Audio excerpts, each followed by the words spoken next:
السلام علیکم، فیصل عباسی آپ کی خدمت میں حاضر ہے۔ حکومت اور اپوزیشن کے بیچ برف پگھلی ہے اور آج بڑا خوشگوار منظر تھا جب اسپیکر ایاز صادق کی صدارت میں حکومت اور اپوزیشن کے لوگ بیٹھے، اپنی اپنی کمیٹیوں کے ممبران بیٹھے اور اپوزیشن کے جو مطالبات ہیں، جو مسائل ہیں حکومت سے، اس پر بات چیت ہوئی ہے۔ حکومتی کمیٹی کے تمام ممبران پورے تھے۔ اس حکومتی کمیٹی میں جہاں مسلم لیگ نون کے لوگ شامل ہیں، اسحاق ڈار ہیں، سینیٹر عرفان صدیقی ہیں، وہیں پاکستان پیپلز پارٹی سے راجہ پرویز اشرف، نوید قمر، ایم کیو ایم سے فاروق ستار اور دیگر کمیٹی اراکین وہاں موجود تھے۔ ساتھ ہی ساتھ جو آج اپوزیشن کی کمیٹی ہے اس کے ممبران پورے نہیں تھے۔ Surprisingly barrister Gohar Ali Khan chairman P T I نہیں تھے، عمر ایوب اپوزیشن لیڈر نہیں تھے، سلمان اکرم راجہ اس میں شریک نہیں تھے۔ بہرحال اسد کیسر صاحب نے آج جو اپوزیشن کی کمیٹی ہے اس کو لیڈ کیا، اور انتہائی اہم بات یہ ہے کہ اس کا جو اعلامیہ آیا ہے اس اعلامیے میں یہ طے ہو گیا ہے کہ 2 جنوری کو اب اپوزیشن اپنا چارٹر آف ڈیمانڈ پیش کرے گی۔ لیکن وہاں جو ہمارے جرنلسٹ دوست ہیں ان سے معلوم ہوا کہ پاکستان تحریک انصاف کی طرف سے یا اپوزیشن کی طرف سے یہ مطالبہ رکھا گیا کہ جو اسیران ہیں، جو لوگ قید ہیں پاکستان تحریک انصاف کے، ان کو رہائی دی جائے، اور بالخصوص جو بانی پی ٹی آئی ہے ان سے متعلق بھی بات ہوئی۔ لیکن اب قصہ مختصر، بہت مدتوں کے بعد حکومت اپوزیشن پارلیمانی فورم پہ بیٹھی ہے۔ خوشائن بات یہ ہے کہ یہ پارلیمانی فورم پہ لوگ بیٹھے ہیں اور یہ پارلیمانی سیاسی مذاکرات ہیں، اور یہ سارے پارلیمنٹیرینز بھی ہیں، ان میں پی ٹی آئی کے کچھ لوگ نہیں ہیں، ایم این ایز، لیکن خیر آج وہ شریک بھی نہیں ہوئے۔ بہرحال آج یہ اس کو ہم ایک اچھا دن کہیں گے، پاکستان میں جو سیاسی ڈائلاگ ہے اس کے لیے ہم اس کو بالکل خوشائن کہیں گے۔ اب پاکستان تحریک انصاف کے لوگ پورے نہیں تھے، اس کی کیا وجہ ہے؟ بیرسٹر گوہر کہتے ہیں ہم نے اسپیکر سے ریکویسٹ کی تھی کہ وہ پہلی میٹنگ منگل کو رکھ لیں، جبکہ اسپیکر نے کہا کہ منگل کو پارٹی اجلاس ہے، مسلم لیگ نون کے لوگوں نے لاہور جانا ہے، لہٰذا پیر کو میٹنگ رکھ دی گئی۔ بہرحال دیر آئد درست آئد، میں اس کو درست فیصلہ کہوں گا، لیکن اس سے پہلے جو کچھ ہوا، اب بنیادی نقطہ یہ ہے کہ کیا اب صرف حال پہ بات ہوگی یا ماضی کے تانے ایک دوسرے کو دیے جائیں گے، ماضی کے گلے شکوے ہوں گے، ماضی کا رونا ہوگا؟ یہ ایک بنیادی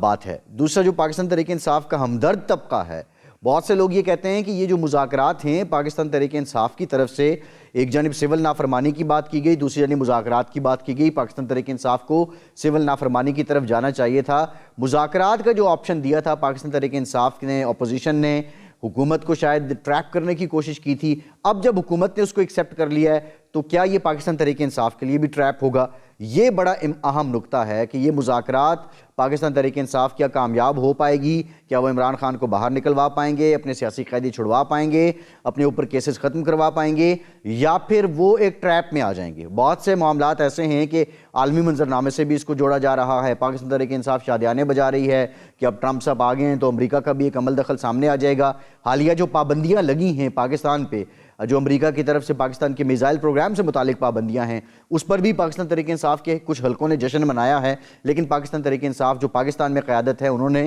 دفتر خارجہ کے اسٹیٹمنٹ کو انڈورس کیا ہے، اس کا ساتھ دیا ہے۔ لیکن باہر بیٹھے جو لوگ ہیں ان میں بہت زیادہ نام سامنے آتے رہے، وہ جشن مناتے رہے۔ بہرحال جو پاکستان پہ اگر پابندی لگتی ہے یا پاکستان کو کوئی سیٹ بیک ہوتا ہے تو اس میں اگر کوئی جشن مناتا ہے تو میں سمجھتا ہوں کہ اس کے پاکستانی ہونے پہ ہمیں ضرور شک کرنا چاہیے۔ بہرحال یہ خوش آئند ہے، لیکن جو ٹریپ والی بات ہے اس سے متعلق میں نے کہا میں آپ کو بتاؤں گا، لیکن اس سے پہلے کیا کچھ ہوا میں تھوڑا سا ریکیپ کروں گا۔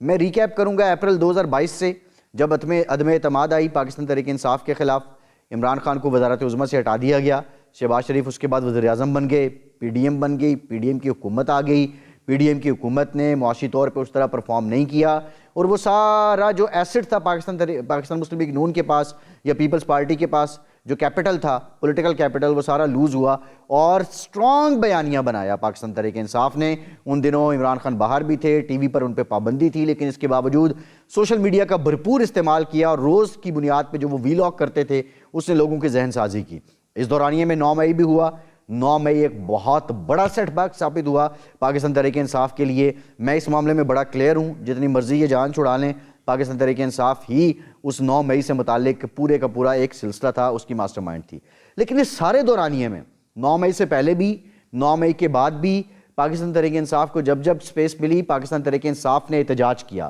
احتجاج کے ذریعے انہوں نے منور کرنے کی کوشش کی سیاسی جو سارے معاملات تھے، جس کا ایک نتیجہ ہم دیکھ رہے ہیں کہ وہ احتجاج ہی تھے، وہ بیانیہ ہی تھا کہ 8 فروری کو پاکستان تحریک انصاف کو بالکل آؤٹ آف باکس جو اوور ویلمنگ رسپانس ملا ووٹرز کا، یہ سارے حقائق ہیں اپنی جگہ. اس احتجاج کو کب کب استعمال کیا گیا اور اس احتجاج کا مقصد پاکستان کو ڈیفیم کرنا کب کب تھا اور پاکستان کی جو سٹیٹ ہے اس کی پالیسیز کو منور کرنا کب کب تھا, یہ ایک بڑی دلچسپ کہانی ہے. ویسے تو یوٹیوب پہ, سوشل میڈیا, فیس بک, انسٹاگرام, ہر جگہ پاکستان تحریک انصاف چھائی ہوئی ہے, لیکن اس کہانی کو, یہ جو ساری کہانی ہے 24 نومبر کو جو ہوا, یہ بڑی امپورٹنٹ بات ہے. میں بشرا بی بی سے متعلق آپ کو بتاؤں گا کہ بشرا بی بی کا جو مشن تھا وہ اپنے مشن کے ساتھ انہوں نے غداری نہیں کی ہے, وہ اپنے مشن کے ساتھ مخلص تھیں. اور ان کا مشن کیا تھا, یہ مشن بڑا امپورٹنٹ ہے. جو ہماری دوست ہیں دور اکرم صاحبہ, ڈیلی ٹائمز میں لکھتی ہیں, ڈیلی ٹائمز کی رپورٹر ہیں, بڑے مستند صحافی ہیں, اور ڈیلی ٹائمز ویسے عمومی طور پہ اخبار ایسا ہے کہ جس کا امپریشن یہ آتا ہے کہ وہ بڑی نیوٹرل بات کرتا ہے یا پھر زیادہ تر اپوزیشن کی آواز بنتا ہے, اور بڑی زبردست قسم کی سرخیاں بھی ڈیلی ٹائمز کی طرف سے لگتی نظر آئی ہیں, اور بعض سرخیاں تو ان کی شورۂ آفاق ہوئی ہیں. لیکن اس اخبار میں دور اکرم صاحبہ نے ایک رپورٹ دی ہے, اور اس رپورٹ میں بتایا گیا ہے کہ 24 نومبر سے لے کے 26 نومبر تک کیا ہوتا رہا, اور بشرا بی بی نے کیسے اپنے مشن کے ساتھ غداری نہیں کی. وہ جس کاز کے لیے نکلی تھیں اس کاز کو وہ پورا کرنا چاہ رہی تھی. یہ دو سوال ہو گئے کہ کیا ٹریپ ہے مذاکرات, اور بشرا بی بی کا مشن جو تھا وہ ناکام کیوں ہوا, اور بشرا بی بی مخلص نہیں, اور ایکچولی مشن تھا کیا. اب 7 کے قریب جو ہیں وہ پوائنٹس ہیں اس سارے آرٹیکل میں جو دور اکرم صاحبہ کا ڈیلی ٹائمز میں چھپا ہے. اس میں انہوں نے جو سارا بتایا ہے کہ کیسے کیسے کیا کچھ ہوتا رہا, اور اس احتجاج کو پاکستان تحریک انصاف نے کیا رنگ دیا. اب جو پہلا نقطہ ہے جو رنگ دیا گیا وہ یہ تھا کہ جمہوریت کا محاصرہ ہو چکا ہے, جمہوریت بالکل خطرے میں آ چکی ہے, جمہوریت کو گھیرا جا چکا ہے. اور اس میں یہ جو احتجاج کی ساری کہانی ہے 22 اپریل 22 سے آنورڈ جو چلتی آ رہی ہے, اس میں اب یہ جو تھا, پہلے بہت سے احتجاج ہوتے رہے. اس احتجاج سے پہلے للکارا گیا, الجہاد کے نعرے لگائے گئے, ہم چھوڑیں گے نہیں, ہم زور بازو پہ عمران خان کو چھڑوا لیں گے, یہ سب باتیں ہوتی رہیں. لیکن اس کا جو پہلا نقطہ تھا کہ ہمارے بنیادی انسانی حقوق جو ہیں وہ ختم کر دیے گئے ہیں, جمہوریت کا محاصرہ ہو چکا ہے. پاکستان تحریک انصاف کے لوگوں نے, پاکستان تحریک انصاف کی قیادت نے, ہمسیلف علی امین گنڈا پور نے وزیر اعلیٰ ہاؤس میں کھڑے ہو کے الجہاد کے نعرے لگائے, اور ہم آزادی لینی ہے, اپنے حقوق واپس لینے, یہ سب کچھ کیا گیا جمہوریت کے محاصرے کے نام پہ, اور کارکنان کو چارج کیا گیا. اور دوسرا, اس کے بعد جب یہ لوگ اسلام آباد پہنچے, اسلام آباد پہنچنے کے بعد جو 26 نومبر کی رات ہوا, اس کے بعد ایک بڑا جو پروپیگنڈا کے اندر جس کو استعمال کیا گیا اور جس کے بارے میں بہت زیادہ بات کی گئی. دوسرا جو نقطہ لکھتی ہیں دور اکرم, وہ کہتی ہیں کہ پی ٹی آئی کے شہادتوں کا جو بیانیہ تھا وہ پروپیگنڈا کو اس نے جلا تو بخشی, لیکن اس میں جو امپورٹنٹ بات یہ تھی کہ وہ پٹ اس لیے گیا کہ کسی نے کہا 12 لوگ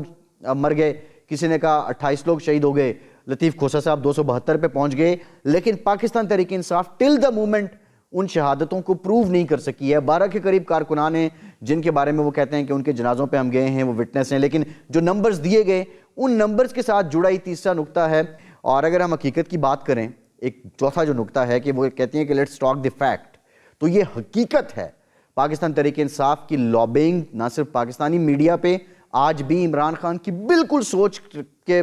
مطابق ان کے ہواری پاکستان کی میڈیا پہ بیٹھے ہوئے ہیں جو روز پاکستان تحریک انصاف کا نیریٹو لیتے ہیں, اس کو ٹو کرتے ہیں. اور اسی طرح عالمی میڈیا میں جو امپورٹنٹ بات ہے, عالمی میڈیا میں پاکستان تحریک انصاف کی لابنگ اور پاکستان تحریک انصاف کے جو کنیکشنز ہیں اس میں کوئی شک ہے ہی نہیں. اور پھر یہ اسلام آباد میسیکر کی جو ساری ویڈیوز فوٹیجز ان کو نام دے کے عالمی میڈیا تک پہنچایا گیا, اخباروں میں سٹوریز لگوائی گئیں, اور اس سارے سلسلے میں جو یوٹیوبرز تھے ان کا بھی بڑا کلیدی کردار تھا. اور پاکستان تحریک انصاف کو اس آرٹیکل میں یہ لکھا گیا ہے کہ یہ کریڈٹ ضرور جاتا ہے کہ وہ سچ کہیں, وہ جھوٹ کہیں, وہ دن کہیں, وہ رات کہیں, وہ صبح کہیں, وہ شام کہیں, ان کا بیانیہ روشنی کی رفتار سے پھیلتا ہے, جو امپورٹنٹ بات ہے. بہرحال وہ غلط تھا جو بھی تھا, لیکن انہوں نے ایک ماحول بنا دیا اور اس میں عالمی میڈیا پہ بھی لگا دی. اور یہ سب, اب یہ جو مشن ہے بشرا بی بی کا اس کو بھی ذہن میں رکھیں, اور یہ ساری کہانی چلتی ہے.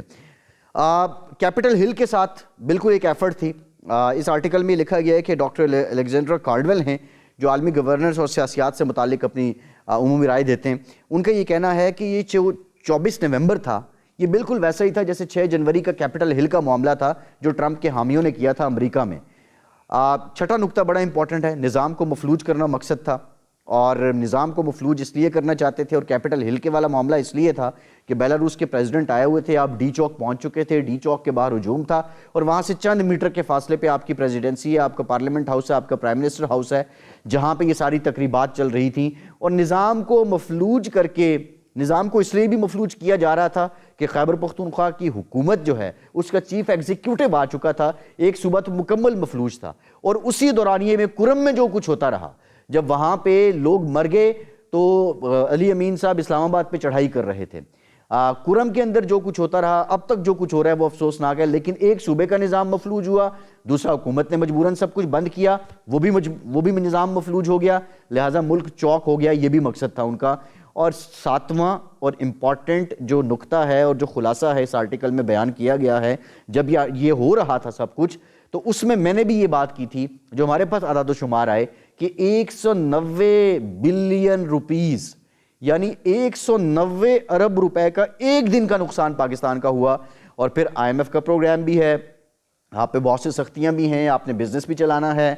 یہ معاشی نقصان پاکستان کو پہنچانا بنیادی مقصد تھا، کیونکہ آئی ایم ایف کا پیکج ہوا، پیکج کے بعد پاکستان کے معاشی اشاریوں میں بہتری آئی، پاکستان کی جو کریڈٹ ایجنسیز ہیں، اکنامک ریٹنگ ایجنسیز پاکستان کو بہتر کر رہی ہیں، پاکستان کی اسٹاک ایکسچینج میں بہتری آئی، پاکستان کے دیگر معاملات بہتر ہوئے، بنیادی مقصد یہ تھا کہ معاشی طور پہ پاکستان کو کمزور کرنا۔ نتیجہ یہ نکلا، 26 نومبر ہوا، اس کا کلائمیکس آپ نے دیکھا، عمران خان ابھی تک جیل میں ہیں، لیکن یہ سارے وہ طریقے ہیں، اس کا فائدہ پاکستان تحریک انصاف کو بھی نہیں ہوا، ان کو واپس جانا پڑا، ہزیمت اٹھانی پڑی، بشرا بی بی علی امین کو وہاں سے بھاگنا پڑا، اور بشرا بی بی نے اپنے مشن کے ساتھ غداری اس لیے نہیں کی کہ یہ سارے نکات بشرا بی بی کے مشن میں تھے، اور یہ مشن وہ اس لیے لے کر آئی ہیں کہ پاکستان کی سیاست میں کم بیک کریں۔ پاکستان کی تاریخ میں کبھی ایسا نہیں ہوا کہ کسی ایک سیاسی جماعت نے امریکہ میں لابینگ پہ اتنے ملین آف ڈالرز لگا دیے ہوں۔ 75 سال میں بتانے والے یہ بتاتے ہیں کہ پاکستان کی ریاست نے لابینگ کے لیے اتنے پیسے نہیں لگائے جتنے 2 سال میں لگا دیے گئے، اور پاکستان کو کمزور کرنا، اب خود دیکھ لیجئے، یہاں پہ پاکستان کمزور ہوتا ہے، رولا یہاں ہوتا ہے، شادیانے بھارت میں بجتے ہیں، پاکستان کے خلاف کوئی بات آتی ہے، پاکستان کے خلاف پروپیگنڈا کیا جاتا ہے تو بھارتی نجات کانگریس مین اس کو پروموٹ کرتے ہیں۔ یہ سارے جو معاملات ہیں، یہ مشن تھا بشرا بی بی کا۔ اور دوسری بات جو مذاکرات کی میں نے بات کی تھی، مذاکرات ٹریپ نہیں ہیں، پاکستان تحریک انصاف یہ سمجھے، یہ تمام ہتھ کنڈے، یہ تمام کچھ کرنے کے بعد ان کی مزاحمت کام نہیں کر رہی ہے۔ اب وہ پہلے کہتے تھے اسٹیبلشمنٹ سے مذاکرات کریں گے، اس حکومت کے پاس اختیار نہیں ہے، آپ ایک قدم پیچھے گئے ہیں، بہت اچھی بات ہے۔ کمیٹی میں اگر اسحاق ڈار بیٹھے ہیں، رانا ثناء اللہ بیٹھے ہیں، عرفان صدیقی بیٹھے ہیں، تو دیٹ مینز اس مذاکراتی کمیٹی جو وزیر اعظم شہباز شریف نے بنائی ہے، اس کو نواز شریف کی تائید حاصل ہے، آپ کو مذاکرات کرنے پڑیں گے۔ مذاکرات ٹریپ اس صورت میں نہیں ہوں گے جب عمران خان نواز شریف سے مذاکرات کرے گا، اگر آئیں بائیں دائیں کرنے کی کوشش کی تو پھر یہ مذاکرات ٹریپ ہوں گے۔ فیصل عباسی کو اجازت دیجیے۔